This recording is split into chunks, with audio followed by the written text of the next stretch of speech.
Ibu sekalian, kalau kita bicara tentang wealth adalah kita bicara tentang pengelolaan uang sekarang, pengelolaan uang nanti ya, pengelolaan uang keluarga, dan juga suksesi Bapak Ibu sekalian.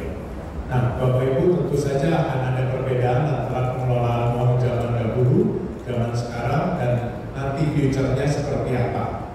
Bapak Ibu sekalian, nanti akan kita dibawakan oleh Bapak Ahmad Hartono bagaimana sesi ini atau bagaimana pengelolaan uang dalam past, present, dan future itu seperti apa. Namun sebelum itu saya mungkin sedikit, walaupun mungkin Bapak Ibu semua sudah kenal dengan Pak Ahmad Hartono ya, saya berikan gambaran sedikit bahwa Bapak mulai karir di BCA sebagai Kepala Divisi Jaringan Pembinaan Wilayah, lalu menjadi Direktur di tahun 2009 dan diangkat menjadi Wapresiden di tahun 2016. Untuk itu tidak berlama-lama lagi saya panggilkan Bapak Arman Wahyudi Hartono. Silakan.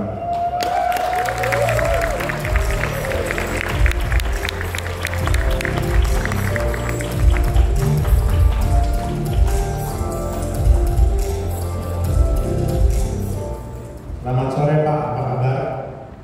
Selamat sore, selamat sore semua nasabah BCA yang kami cintai. Selamat sore semuanya.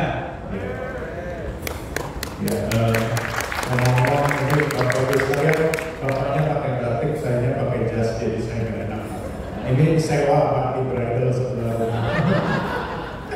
Baik Bapak, untuk sesi kali ini kami persilakan Pak An dengan pemaparannya. Silakan Pak. Terima kasih. Kan topiknya bilang bagaimana nih menggabungkan dimensi ada wealth dan uang ya dengan waktu dan ruang. Saya bilang waktu itu ya ada past, present, future. Suka tanya Pak, wealth itu apa sih? Ya salah satunya uang. Itu uang itu hanya salah satu ukuran. Ukuran apa kan kita alat tukar barang dan jasa. Sebenarnya lebih dari itu loh. Nah, jadi kalau teori saya, ya alam semesta itu ada namanya alam, ada fisikanya. Ya, kalau jadi semua di alam ini semuanya energi. Yang ada energi, bentuknya macam-macam. Kita pun energi, barang-barang energi. Membantu orang butuh energi, semuanya energi. Nah, salah satu alat ukur energinya, salah satunya bukan hanya pakai berapa watt, berapa itu, tapi juga pakai ya, uang. Dolar, rupiah, yen, apa itu ya uang ukurannya. Jadi kalau saya lagi transaksi di BCA kita kan menjalankan tiap hari ada 40 juta transaksi. Kalau dilihat transaksi itu semuanya apa sih? Transaksi saling bantu dan membantu, dibantu, membantu, saling apresiasi dan diapresiasi. Itulah uang. Jadi kita pahami dulu nih mengenai wealth itu uang itu apa sih? Jadi elemen di keuangan itu ada elemen energi karena ada yang membutuhkan sesuatu, ada yang bisa memberikan solusinya, bisa memberikan pelayanan yang tepat, yang apresiasi balik. Nah itu namanya dibayar, membayar dibayar. Nah kalau kita paham itu, jadi elemen wealth itu adalah elemen dari adanya usaha, energi kan usaha, action, adanya kompetensi. Terus apa lagi? Uang itu mengalir ke tempat yang dipercaya. Energi itu mengalir ke tempat yang aman dan nyaman, yang better, cheaper, faster, safer. Nah, coba dari merangkum dari pembicaraan-pembicaraan yang kemarin dan hari ini, jadi kalau bicara manajemen membangun bisnis, sampai harus membangun bisnis yang apa? Bisa memberi nilai tambah daripada pabrik. Jadi dia tadi cerita bagaimana membuat lebih nyaman, lebih bisa lebih murah gitu. Jadi sehingga nasabah-nasabah yang tadi terjangkau sampai terjangkau dan mereka bahagia, mereka mau bayar. Ya itu elemen-elemen bilang kayak dari wealth. Tapi ternyata lebih dari itu. Kita kalau lihat dari pembayaran di nasabah BCA itu bukan hanya bisnis. Terkait bisnis juga, tapi untuk uang sekolah, untuk rumah sakit. Jadi ada elemen cinta kasih, elemen passion. Jadi BCA itu ternyata kita institusi penyelesaian pembayaran, bukan cuma gitu. Kita institusi penyelesaian cinta kasih dan apresiasi masyarakat Indonesia. Jadi kalau berbicara banyak tuh untuk bisa melakukan ini semua, artinya orang harus berenergi, harus sehat. Nah, kemarin tadi ada beberapa sesi yang mengenai kesehatan. Ini saya tidak rekap, ya. Jadi rekap harian kan. Ada mengenai kepentingan kesehatan, kadang lupa. Tapi dengan ada COVID jadi semua diingat diingatkan kembali nih karena 3 tahun terakhir kita ada pandemi, diingatkan kembali seberapa pentingnya kesehatan dan seberapa pentingnya waktu dengan keluarga. Pertama kali pandemi, kaget juga tiba-tiba WFH. Waduh, saya biasanya setiap hari harus keliling tim. Saya jarang di meja ya, jadi sekretaris saya jarang ketemu saya. Karena saya keliling gitu ya, jalan-jalan terus. Jadi Pak Ahmad pertama kerjanya, karena kerja Pak Ahmad jalan-jalan terus. Ketemu nasabah, ketemu tim. Tiba-tiba mesti diam di rumah. Terus keluarga saya mertua juga kena COVID parah gitu ya, harus ikut perawat. Kaget. Tapi ya jadi diingatkan pentingnya keluarga. Begitu berharga waktu dengan keluarga. Saya nggak pernah waktu sebanyak ini dengan keluarga itu. Jadi harus diapresiasi juga. Itu apresiasi, itu bikin energi juga. Dan semua energi ini berjalan di dimensi waktu dan ruang. Jangan bingung dulu ya, saya gini. Past, present, future itu nyambung. Apa yang terjadi di masa lalu membuat kita menjadi hari ini, dan apa yang terjadi sekarang membuat nanti masa depan. Tadi pembicara ada yang namanya ada beberapa seksi menarik kan, inheritance. Dan bicara ada beberapa kasus karena jadi struktur generasi pertama yang ada struktur mengakibatkan hibahnya kacau, suksesnya kacau bukan karena bisnis gimana, terus jadi berantem keluarga karena struktur. Ya, jadi kalau di masa lalunya actionnya tidak mempersiapkan untuk hari ini kacau. Hari ini kacau, masa depannya kacau. Jadi kalau kita tidak planning wealth inheritance dengan baik, tidak planning suksesi dengan baik, tidak planning manajemen bisnis, tapi governance-nya yang baik bagaimana, ya masa depannya kacau. Mungkin penerus kita yang kacau, anak kita yang susah. Kita hanya nggak apa-apa, kita yang jadi kerja, anak kita yang susah. Kalau dia disalahkan, kita generasi ketiga kan gitu. Tepatnya, wah, saya cuma hanya sampai generasi ketiga, katanya saya. Untuk kesalahan generasi ketiga, mungkin dari generasi pertama salah setup. Secara governance-nya, cara strukturnya, bisnis modelnya nggak disiapkan dan tidak diadaptasi dengan zaman hari ini. Karena semuanya nyambung. Ini yang saya pahami dari saya sendiri. Kalau dari keluarga ya pada Jaklub itu 3 generasi. Tapi sebelumnya sudah ada 9 generasi. Kita bisnis sudah macam-macam. Ada dari dagang komunitas, dari kontraktor tanah yang pernah sampai bikin mercon, petasan, macam Leo segala. Itu bisnis di sini berganti, jatuh bangun, tapi wealth-nya tetap bisa di-pass on, kan bilang. Nah, wealth itu juga ada dalam bentuk yang lain, yang bisa melewati dimensi waktu. Selain itu apa lagi? Knowledge, pengalaman. Knowledge dan pengalaman itu bisa tembus waktu. Jadi ada beberapa hal yang kita bilang dengan berjalannya waktu bisa tembus. Itu apa? Pengetahuan, pengalaman, sejarah. Dan ini penting. Ini pemahaman ini penting. Jadi kita belajar di keluarga saya udah karena sudah ratusan tahun coba bisnis. Ketika knowledge, sejarah, pengetahuan itu diteruskan dari generasi ke generasi, itu menjadi dasar bibit apa yang ditanam, apa yang akan tumbuh kan? Itu juga sama, itu energi juga. Yang tanam kita yang tumbuh. Dan cara merawatnya gimana, cara menanam gimana sama prinsipnya. Itu kalau lupa sejarah keluarga bagaimana, sejarah bisnis kita bagaimana, itu mulai dari nol lagi Pak. Pengalaman gitu. Ya. Penting deh. Ketika kita bilang wealth itu energinya ya. Tapi kalau pengetahuannya terus dilupakan, kita tidak mengajarkan anak-anak kita dulu batu bata yang tadi Ivan bilang yang gitu ya, batu batanya bagaimana itu tidak diajarkan, tidak diceritakan, tidak ada yang nanya, dilupakan semua, amnesia. Itu anak kita nanti dia tidak mengerti bagaimana naruh bata dalam kata Pak Ivan tadi bagaimana, dia ngertinya generasi YouTube sama TikTok. Dan dari YouTuber dan TikToker itu banyak hoax juga. Ternyata serti banyak yang ngawur nih YouTuber yang hoax ini ya. Sama TikToker itu juga banyak yang ngawur. Ini jadi, ini udah mulai kelihatan ya. Saya lihat beberapa anak-anak tadi kecil cuma dikasihnya sambil makan, kalau nangis dikasihnya apa iPad. Dikasih iPad nontonnya YouTube cuma TikTok. Ini udah itu dia akan ditanam di dalam tubuh kan.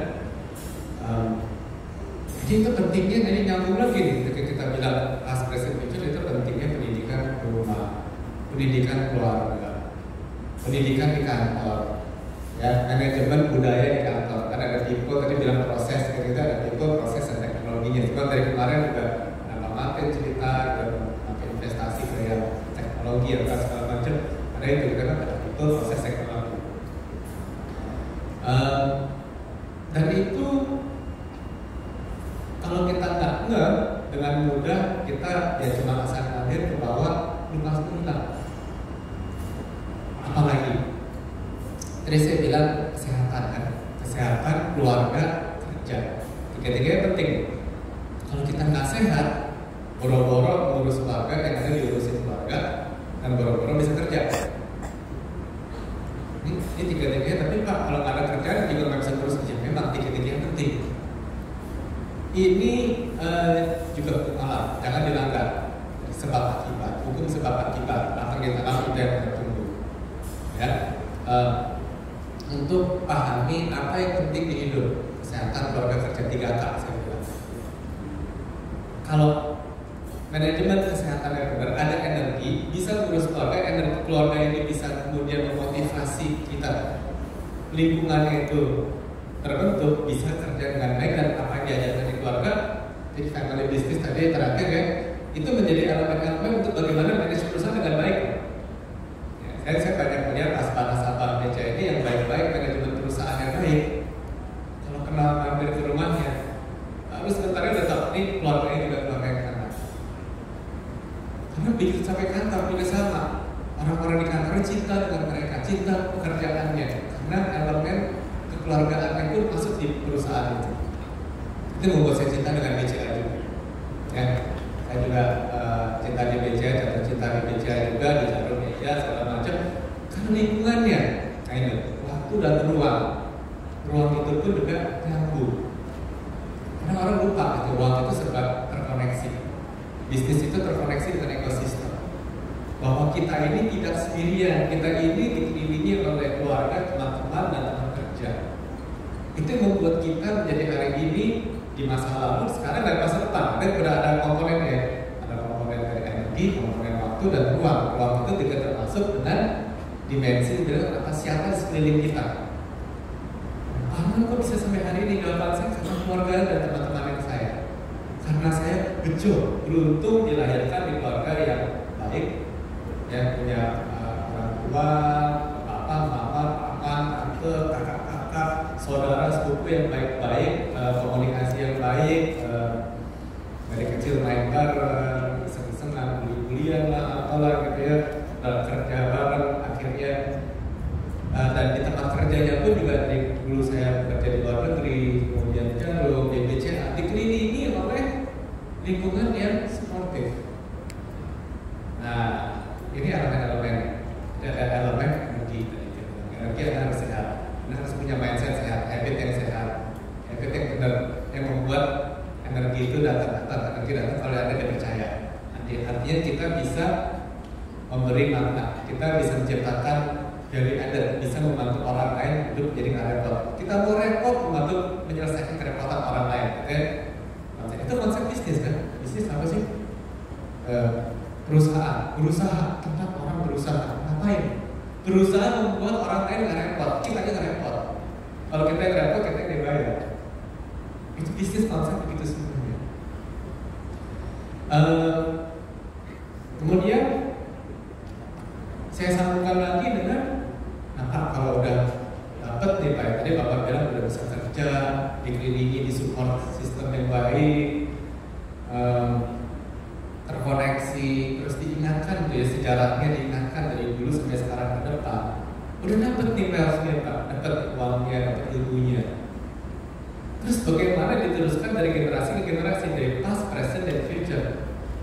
Yang ada cara lain, mesti diceritakan dan harus diberi kesempatan adventure. Adventure itu Anda harus jalani sendiri. Mau tadi udah belajar sepeda, kasih Budi ingin ngajar anaknya sepeda, ya iya ngajar sepeda ya ada. Mau diajarin gimana ya anak tuh harus kasih sepeda didorong ya dikasih bukit dia meluncur. mau belajar berenang ya harus dia mau diajarin tangan gini-gini harus dikasih kolam ya belum, dan cetek dulu dikasihnya. Kerja juga sama ya, kerja juga tadi aku cerita ya anak kayak dikasih kesempatan, William juga dikasih kesempatan, Ivan juga dikasih kesempatan, semua ya kalau ada kesempatan lah latihan bener-bener. Yang Anda mau main badminton ya main badminton, ya coba ya salah-salah ya bagian dari bermain. Mau mencoba sesuatu yang baru ya coba. Nah, jadi saya merangkum nih dari apa yang sudah dibicarakan. Tapi dengan topik past, present, future itu jangan sampai hilang. Namun diupdate dengan adanya yang baru-baru. Ada proses yang baru, ada teknologi baru, ada mesin, ada cara bekerja yang baru. Kalau nggak diupdate ya ketinggalan zaman. Saya mau cerita sih, ada tahu nggak sih Pak bisnis di tahun 17-an 1.500 sampai 1.800 bisnis apa yang top 10 di dunia? Saya ada riset. Salah satunya distributor kuda. Kalau sekarang kan mobil gitu ya. Banking udah ada, banking termasuk di top 10. Terus apa lagi? Perusahaan terbesar, salah satu terbesar di Eropa dan Amerika itu, saya nggak bisa lupa namanya, buat roda untuk kereta yang ditarik kuda. Habis semuanya, kenapa? Karena diganti mobil. Begitu ada yang mobil dan adanya ban mobil, adanya jalanan, selesai. Padahal bisnis itu mereka udah ngerti bikin roda kayu yang roda dari itu, mereka belajar bikin ban mobil kan nggak apa-apa, bisa suksesi bisnisnya. Jadi bukan berarti kalau ganti zaman terus bisnis kita habis juga. Ini bisnis distributor makanan ya William sebenarnya ya betul loh. Dia mau dengan dia dengan cara lama bisa aja, tapi dia mau adventure. Dia mau mencoba bagaimana ada elemen teknologi yang kenapa nggak bisa distributor yang lebih kecil apa dengan menggunakan teknologi. Bisa kan? Tapi tetap roda kereta kan kereta udah masih ada juga, masih ada kecil. Di BCA sendiri gimana dengan ada digital? Pak berapa banyak Pak transaksi di cabang versus transaksi digital? Dulu ya saya masuk BCA itu ya 60% 40%. Hari ini digitalnya yang kita bilang dengan mesin dan digital 99,6%. Tepuk tangan buat BCA Bapak Ibu sekalian. 0,4% di cabang. Tapi kalau kita datang ke cabang, saya masih pusing. Ngantri masih panjang ternyata. 0,4%. Tapi dulu beda. Dulu cuma berapa ratus ribu transaksi sehari, sekarang 40-50 juta transaksi sehari. Karena adanya digital itu ternyata membuat yang offline juga tidak ramai. Nah ini konsepnya juga ada past, present, future itu nyambung maksud saya. Bukan berarti apa yang dilakukan oleh generasi sebelumnya itu nggak relevan, masih relevan. Apa yang dilakukan dari ratusan tahun lalu sebelum masih relevan. Kita mungkin bobotnya beda, ya. Cara pengajaran, pendampingan. Ya dari dulu sampai sekarang masa depan akan selalu oke kan. Kalau di sini dia di learning center, BCA learning center. Dia banyak mendorong nih learning dengan online, dengan aplikasi, benar kan? Tapi tetap pendampingan dan kelas dan praktek sangat perlu tetap masih sangat efektif. Jadi antara past, present, future itu jangan dibilang yang lama udah basi, ini nggak begitu. Itu semuanya nyambung, sebuah kesatuan. Apa yang terjadi di masa lalu dan sekarang dan masa depan itu kesatuan. Nah ini yang ingin saya utarakan, dimensi-dimensi ini, ada energi, ada waktu, ruang. Nah, disambungkan dengan apa yang dibicarakan dari kemarin, kayaknya cerita mengenai Indonesia sekarang bertambah kaya, banyak yang sudah menengah atas. Kalau sudah awal orang harus bisa mencari nafkah dahulu, sudah bisa mencari nafkah, mengembangkan usahanya bisa profitable, akhirnya bisa wealth retention. Nah, udah bisa punya modal kuat, dia bisa mapan lah ya, hidup mapan, banyak disposable income, sisanya terus diapain? Diinvestasikan. mulai kepikiran generasi berikutnya bagaimana. Tapi mulai kepikiran, wah dunia ini volatilitasnya tinggi ternyata. Ada pandemi, pada tadi ada pandemi, ada global lagi perang dingin antara kubu-kubu besar, gajah-gajah Amerika, China, Rusia, gitu kan. Kemarin dibicarakan oleh Pak Rafid dan Pak Adan. Bagaimana? Itu bagian dari alam juga, itu pasti terjadi. Kan usaha tertentu kemarin susah Pak. Ada beberapa nasabah yang di hotel di Bali susah kemarin. Ada beberapa nasabah yang terkait dengan ya butuh nasabah datang ke tokonya dengan pandemi kemarin susah. Nah sama ya. Saya baru mau ngasih lihat, saya kan keluarga di Bapak ya di Bangkau ya. Saya baru mampir bulan lalu dengan beberapa nasabah juga pulang kampung ke Bangkau, ke Manggung. Wah lagi jelek sekali musim hujan. Ini lagi laninya. Laninya ini hujannya banyak, ini barusan hujan ya. Beneran hujan kan? Kalau pohon tengah buah-buahan kena hujan, apa rusak, jadi tipis, jadi kecil, sarinya hilang. Jadi saya ingin kasih lihat, coba kasih lihat ada slide-nya dong, ada slide-nya saya kasih lihat slide, ya slide-nya ya. Tapi waktu mampir bulan lalu ada dua jenis pertanian. Yang metode tradisional yang sebelah kiri, sama ada yang modern yang dibina, yang sebelah kanan dibina oleh sepupu saya.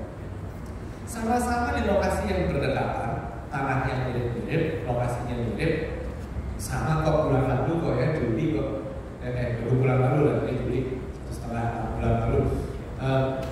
Tapi karena cara pemilihan benihnya beda, cara nanamnya beda, ya, disiplin orang-orang yang beda, jadi beda jauh. Anda nggak perlu ngerti apa, itu beda jauh. Sama-sama lagi musim yang jelek, tapi itu tetap hasilnya bagus. Yang sebelah kanan. Poin saya adalah di dua dimensi ruang dan waktu yang sama, kita bisa mengerahkan energi dengan cara yang berbeda, jumlah yang berbeda, hasilnya akan beda. Apa yang ditanam itu akan tumbuh. Ini fotonya. Saya pernah melihat pertanian ya di California, kemudian pertanian di Belanda dan di Israel. Ada tanah perjanjian, itu kesannya minta ampun. Ayo pikir, bisa jadi subur. Di California juga turun pasir jadi subur. Kok bisa? Karena itu mau repot. Nah ini kata kunci mau repot, karena mau repot. Yang seperti sepupu saya itu repot sekali. Dia sebelah kanan ini dia harus cari benihnya, dia riset. Dia mau musimnya apa? Musim hujan lagi ada hama apa? Dia pilihin benih ini dari ini yang varietas mana yang tahan hujan, tahan air, tahan hama ini, tahan itu segala macam. Dibikin 2-3 jenis, ada diversifikasinya just in case kena jamur, kena apa yang ini mati, ini hidup. Ada mau repotnya, ada eksperimentasinya. Dipilihin pupuk yang cocok mana, yang cocok mana, dieksperimen dulu. Setelah 7 tahun baru jadi anak. Awal-awalnya salah-salah. Anda harus melewati waktu, harus mau repot. Kata kunci mau repot yang butuh energi. Anda mau dapat energi banyak, mau kata Pak saya mau dapat banyak, bagaimana? Anda harus kerahkan energi dulu. Enak aja mau males-malesan nggak bisa. Karena di sini ada yang mau cari, biasanya ada yang cari Pak tips apa Pak? Mau tipsnya nanya tips gampang. Sorry enggak, ada yang gampang. Lu mau sukses ya susah. Enak aja. Coba-coba tanya tips-tips yang kayaknya cuma menjebak gitu ya. Cara gampangnya apa Pak Arman? Gak ada. Lu mau sukses ya cari. Lu justru mesti mau repot yang susah, melewati jalan yang susah.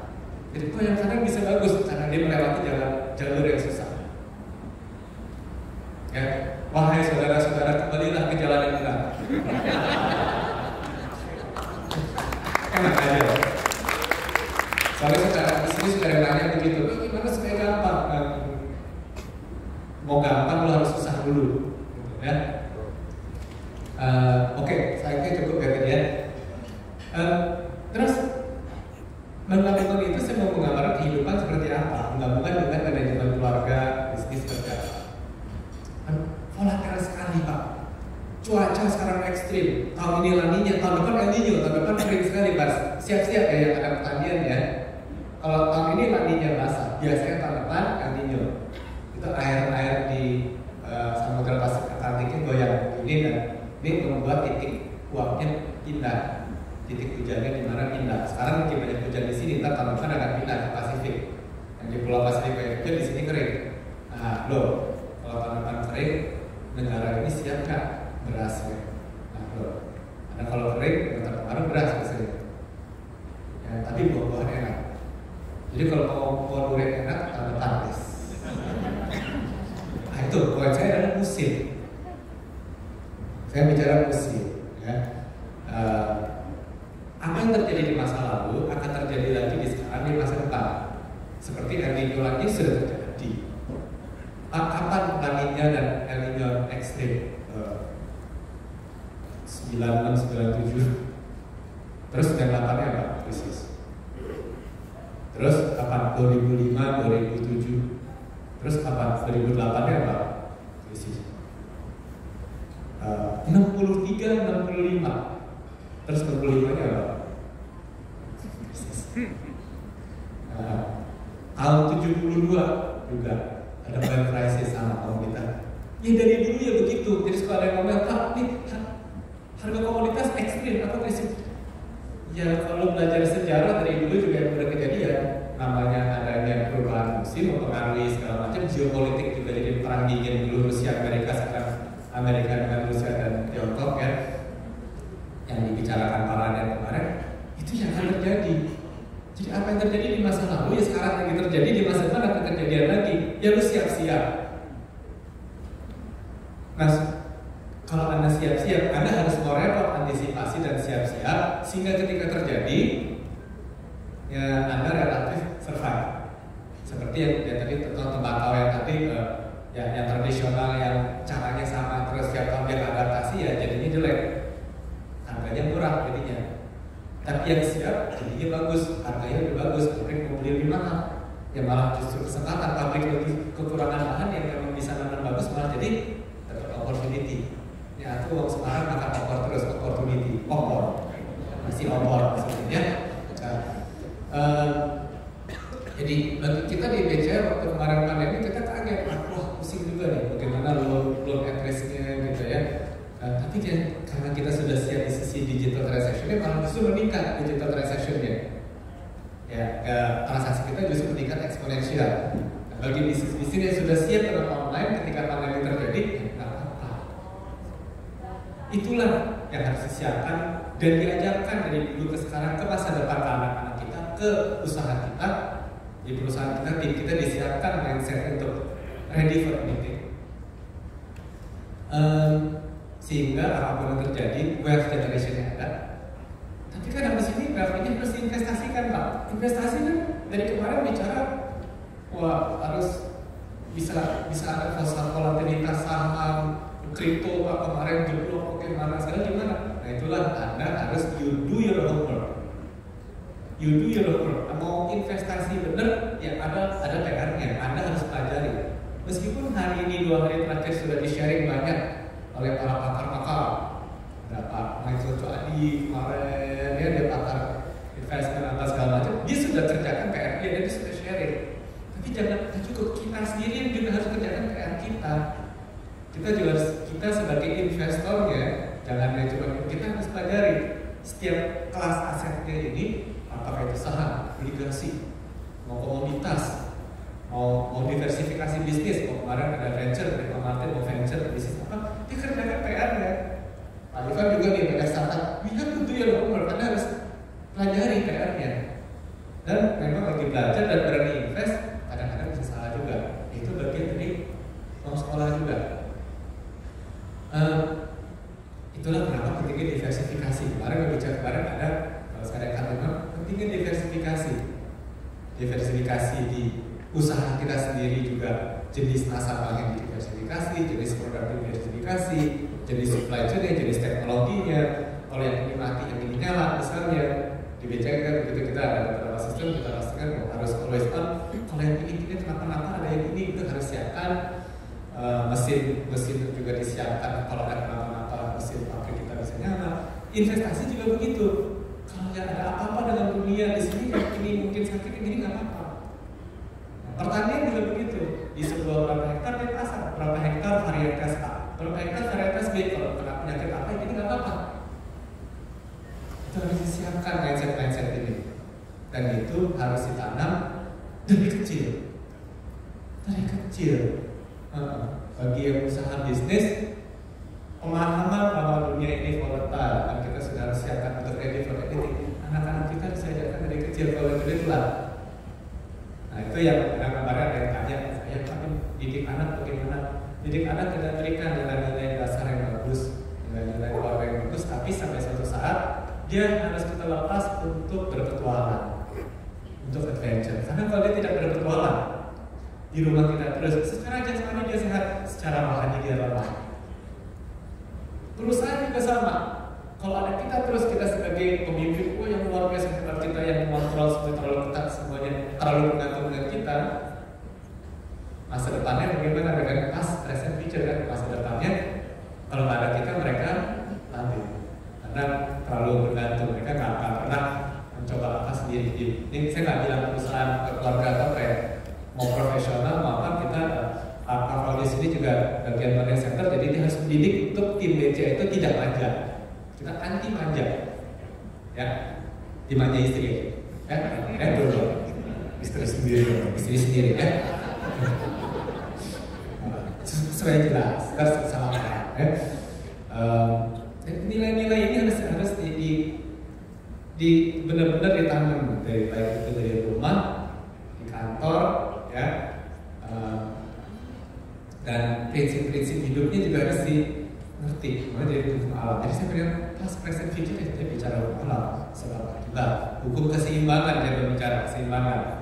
Ya, di sebuah portfolio harus seimbang kan kemarin dibicarakan oleh para ahli. Ya, di sebuah bisnis kita juga kita harus seimbang.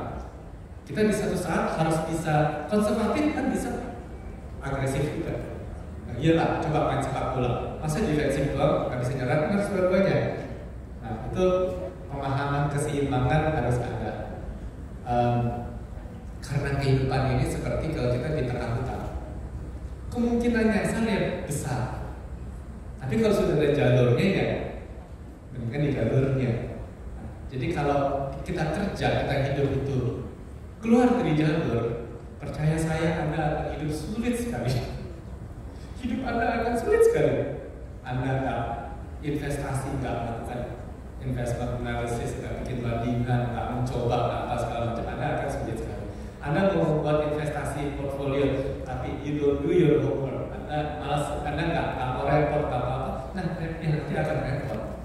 Anda didik anak dimanja, habis-habisan itu anak besar. Saya udah lihat ya, terlalu banyak lah ya. Cara menghancurkan bisnis nomor satu adalah apa? Manjain anak Anda. Ada yang tanya, bagaimana cara membangun bisnis yang benar? Saya mau balik. Bagaimana cara menghancurkan masa depan bisnis Anda? Manjain anak-anak Anda, pasti hancur. Benar. Kalau berani, kalau mau coba aja. Kalau nggak percaya, kalau nggak percaya sama apa, Anda sih bisa coba. Anak-anak manjain dari kecil apa yang kita kasih. Nanti kita lihat dia bisa kerja atau enggak. Kalau nggak percaya, ini percaya aja ya. Disarankan jangan dicoba-coba. Kan katanya harus coba katanya. Coba kalau gagal perbaiki gitu kan. Makanya harus coba. Jadi itu jangan dilanggar. Jadi saya bicara hari ini mengenai past, present, future. Yang gak bisa lepas kalau mau mengubah generation, mulai dari build your character, build your knowledge, build your wisdom. Dari masa lalu, jangan sampai hilang pengalaman pelajaran dari masa lalu. Kalau Anda sudah ada bisnis keluarga atau perusahaan yang profesional, kalau cara dicek, apakah saya, anak-anak saya, apakah kerja kita, kalau kita profesional di BCA itu, mereka paham benar atau sejarah kita, nilai-nilai luhur itu apa, yang akan itu ditanam di hari ini akan membentuk masa depan. Tuh, saya panjangnya baru. Ya. Terus Pak mau nanya apa lagi? Ini Pak, satu pertanyaan mungkin audiens juga akan tertarik dengan ini bahwa kalau bicara past, present, dan future, kita bicara BCA, kan ada zaman sebelum krisis, pas krisis kita masuk BPPN dan sebagainya, dan setelah krisis zaman sekarang yang profesional, itu past, present, future. Tapi kita bukan perusahaan keluarga yang dimaintain oleh anaknya dan ibunya, bapaknya, dan sebagainya. Bapak melihat energi apa yang ada di BCA ini dan nilai-nilai value apa yang sebenarnya bisa membuat BCA sustain dari dulu sampai sekarang? Di BCA ini saya dulunya tahun 80-90 nasabah BCA gitu ya. Saya sih kagumnya apa ya, dulu oke, tiba-tiba bisa serba online, tahun 90 mulai online, tapi layanan panjang, tapi mau perbaiki diri terus. Itu luar biasa kan, loyal banget. Tahun 98 saya ingat dari tahun 8 saya di sini, dan pas saya keluar itu terjadi krisis. Itu ada seratusan cabang BCA yang dijarah, dibakar. Lu kok masih kerja tuh lo orang BCA? Bener. Saya lihat ini gimana? Bang lain udah pada tutup, kok BCA buka lu kan pada ditarget, bener dibakar. Itu orang-orang BCA masih kerja. Itu luar biasa. Jadi saya dari situ malah saya pindahin uang saya ke BCA. Bener. Ya, bukan teman-teman juga. Ini ternyata masih mau melayani kita. Kalau kita lagi pusing waktu itu. Saya ada gudang dibakar soalnya. Ada gudang monitor dibakar habis. Repotnya ada uang mau diapain, monitor kemana BCA. Ya. Dan ternyata setelah itu saya direktur jadi nasabah prioritas, kan kalian kaget. Saya kira BCA nggak butuh nasabah udah banyak. Kok kalian mau approach saya? Itu Ibu Puji Astuti dari usaha Astian datangin saya. Berubah. Nah, itu progresif. Dan ternyata setelah masuk ke BCA, ini Pak, perusahaan keluarga. Kenapa? Pak, saya anaknya Pak Hendy, Pak. Saya anaknya ini. Maksudnya anaknya karyawan kan udah bapak mamanya di BCA, sampai anaknya di BCA lagi. Ini ada sesuatu yang unik nih. Itu bukan bisa keluarga dalam definisi pemiliknya keluarga gitu. Enggak, ini karyawannya turun-turun kerja di BCA. Mungkin biasanya anaknya kan kalau mamanya kerja di BCA gitu, nggak mau kerja kayak nyokap di BCA gitu ya. Enggak, lu di brainwash apa sama orang tuanya tuh mau kerja di BCA lagi gitu. Nah, itu buat saya luar biasa. Dan memang setelah masuk itu sudah udah otomatis pendampingan, friendly secara internal sekarang, sehingga itu juga sampai ke nasabahnya juga kebentuk. Dan terus mau memperbaiki diri, ya salah memperbaiki diri. Melewati krisis ya, beberapa kali krisis kita di Indonesia tuh krisis dari 60-an, 70-an, tahun 88 tuh krisis, tahun 98 krisis BCA kena parah, tahun 98. Tapi krisis itu dipakai untuk bantu loncatan, untuk refleksi diri, memperbaiki diri. Jadi lebih baik. Kenapa? Krisis normal ya. Saya keluarga saya, kakek saya itu tahun 39 pabrik kebakaran, kecelakaan. Tahun 41 dirampok bawa obor di pabrik mercon, terbakar lagi. Bukan lagi tahun 42 ditutup sama Belanda sama Jepang. Di penjara Jepang lagi. Kalau di penjara Jepang masih disiksa ya. Ya nggak apa-apa tuh, keluar-keluar deh happy. Ternyata sebelahnya pilot Inggris katanya bisa belajar Inggris. Jadi apa? Nah ini kan diajarkan di keluarga. Jadi saya output kehidupan itu apresiasi. Apapun yang terjadi jadi pembelajaran. Tahun 63 bakar lagi pabrik dan rumah. Kakek saya meninggal, bapak saya belum selesai sekolah. Bapak dan bapak saya nggak selesai kuliah, jadi ya harus start lagi karena pabrik dan rumahnya habis. Tahun 65 krisis, tahun 70 krisis, tahun 88 krisis, tahun 90 krisis ya, jarang ada krisis sendiri. Penjualan begitu terus. Itu karena sudah diajarkan bagi saya normal bahwa hidup itu naik turun, ada krisis, jadi stay humble, harus stay humble. Ya, jangan merasa sok tahu apa. Kalau lu merasa sok tahu, apa akan ngajarin lu udah sok tahu yang gue kasih pelajaran. Ya akan begitu loh. So enjoy life, apapun yang ini terjadi you enjoy. Ya, betul. Tepuk tangan buat BCA. Baik Bapak Ibu, saya punya waktu untuk beberapa pertanyaan untuk Pak Arman dari audience. Ya Bapak Ibu bisa menyebutkan nama, alamat, tanggal lahir, hobi, silakan. Saya rasa nama, sudah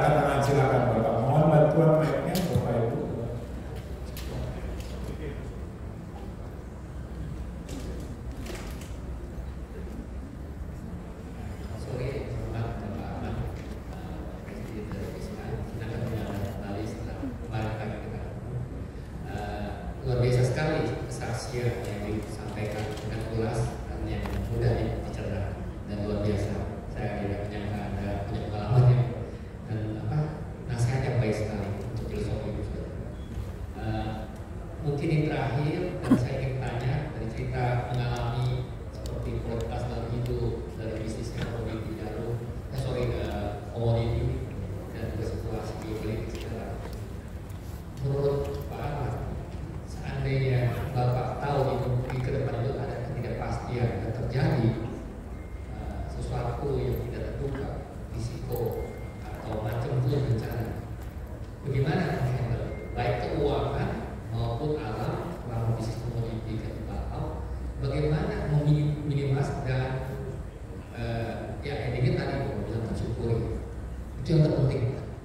Makasih banyak atas sharingnya. Ya, namanya Pak siapa tadi? Nama saya Stephen Sulaim.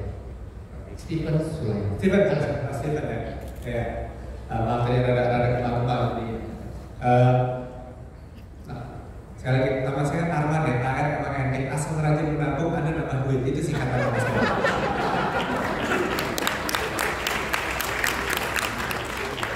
Supaya nggak lupa nama saya. Ya, saya salah nama Pak. Kalau dia singkatannya apa ya? Enggak, ya bagaimana mengenai masa depan? Jawabannya pasti kita nggak tahu terjadi masa depan bagaimana. Tapi yang bisa pasti tahu begini, contoh ya. Tahun 90-an, saya generasi pengguna email dan internet pertama. Saya ngomong ke bapak saya udah pakai waktu itu masih pakai Unix sistemnya gitu ya. Oke, saya programmer dulu, C, assembly, apa segala macam. Wah ini internet ini kedepannya akan luar biasa. Apaan tuh Bang? Indomie Connect ya Bang? Bukan Pak, ini loh. Semua komputer nyambung segala macam. Saya jelasin ke dia nggak ngerti. Saya pakai email ya apa nggak perlu kirim surat lagi ke saya, nggak perlu pakai fax lagi. Dulu pakai telex, saya bangga banget pakai telex. Dia punya di kantor ada telex, dari kantor Jakarta dan Surabaya pakai telex. Keren banget ya Bang, aku udah punya telex sih Bang. Saya juga gitu, sama saya kayak kapan? Saya udah punya email. Saya bingung. Saya ngomong, saya jelasin ini, terus ujung-ujungnya apa Bang? Yang menurut saya ya ini suatu hari semua orang akan pakai email dan pakai internet. Yakin Bang? Yakin? Kapan Bang? Gak tahu Pak. Nah, itu bisa yakin. Saya tahu bahwa ini logikanya yang namanya teknologi internet dan email ini semua orang akan pakai. Tapi nggak tahu kapan. Jadi kalau tanya sekarang 15 tahun lalu saya udah ngomong ini ke depan API ya. Saya ngomong API, Application Programming Interface. Ini analitik, program analitik. Dulu belum namanya AI.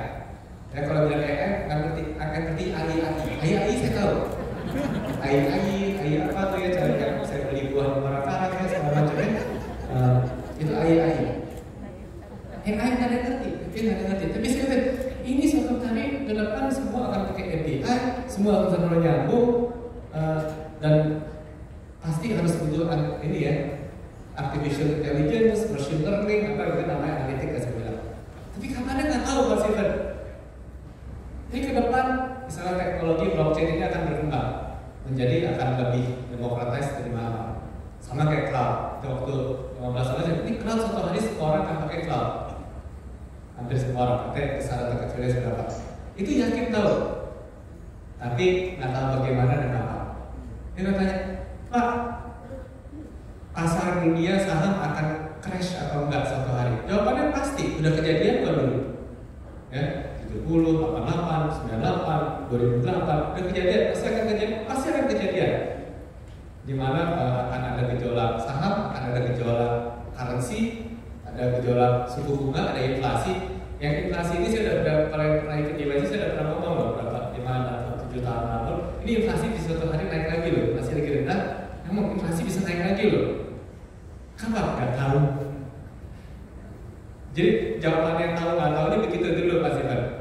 Tapi kalau kejadian yang kapan kita nggak tahu. Jadi sudah harus siap-siap. Kita sudah harus siapkan skenario-nya. Kalau suatu hari terjadi skenario orang nggak bisa datang ke kantor, cara kerjanya gimana? 15 tahun lalu BC udah ngomongin kita bagaimana kerja dari kapanpun, dari mana aja. Ya dengan Kuliana nih, ya dengan Kuliana kita udah pernah ngomongin bagaimana kita kerja dari mana aja. Sebelum ada pandemi ini, 10-15 tahun lalu kita udah ngomongin, kita udah coba-coba dulu. Kejadian. Kita udah siap. Yang dulunya kita kayaknya implementasinya rencananya 5 tahun, jadi dalam waktu sebulan udah implementasi kan. Nah, itu yang bisa disiapkan. Investasi juga sama, investasi portfolio. Kita nggak tahu yang mana yang akan naik atau apa. Kayaknya ke depan perusahaan yang berbasis cyber security misalnya, ini dunia dengan adanya perang dingin Amerika dan China, cyber security-nya bagaimana? Penting nggak? Penting, karena Amerika dan ini kubu-kubu ini akan membuat virus-virus, malware segala macam. Cyber security penting. Semua orang pasti butuh cyber security produk. Perusahaan cyber security akan naik karena kebutuhannya meningkat. Tapi yang mana? Nggak tahu. Pak, kapan serangan cyber security akan tiba-tiba kemana-mana? Nggak tahu pasti. Jadi definisi tahu nggak tahunya begitu dulu. Jadi yang bisa disiapkan adalah actionnya kita, preparationnya kita apa. Semoga menjawab. Jadi saya pakai ilustrasi ya, tapi semoga bisa menjawab pertanyaan apapun juga yang pasti ada di benak kepala. Baik, terima kasih Pak Arman, terima kasih pertanyaannya Pak Speaker. Bapak Ibu sekalian, sayangnya belum ada waktu untuk menerima pertanyaan lebih lanjut, tapi dapat disimpulkan seperti Pak Arman cerita, past, present, dan future Bapak Ibu sekalian, pada intinya storm itu akan selalu ada. Adalah bagaimana kita ada aksi dan ada reaksi Bapak Ibu sekalian. Bagaimana the same boiling water itu bisa membuat soften the potato tapi harden the egg, gitu ya. Jadi bagaimana kita bereaksi terhadap hal-hal yang terjadi di sekitar lingkungan kita. Kurang lebih itu Bapak Ibu sekalian, dan tadi Pak Arman sudah memaparkan secara panjang lebar kira-kira apa yang mungkin menjadi what wealth means di past, present, dan future. Sekiranya ini bisa berguna bagi Bapak Ibu sekalian, saya ucapkan terima kasih. Namun Bapak Ibu sekalian, ini belum akhir dari sesi. Saya akan mengundang Ibu Yofi Ugahari untuk maju ke depan untuk memberikan acara selanjutnya. Saya undur diri. Terima kasih Pak Arman. Thank you.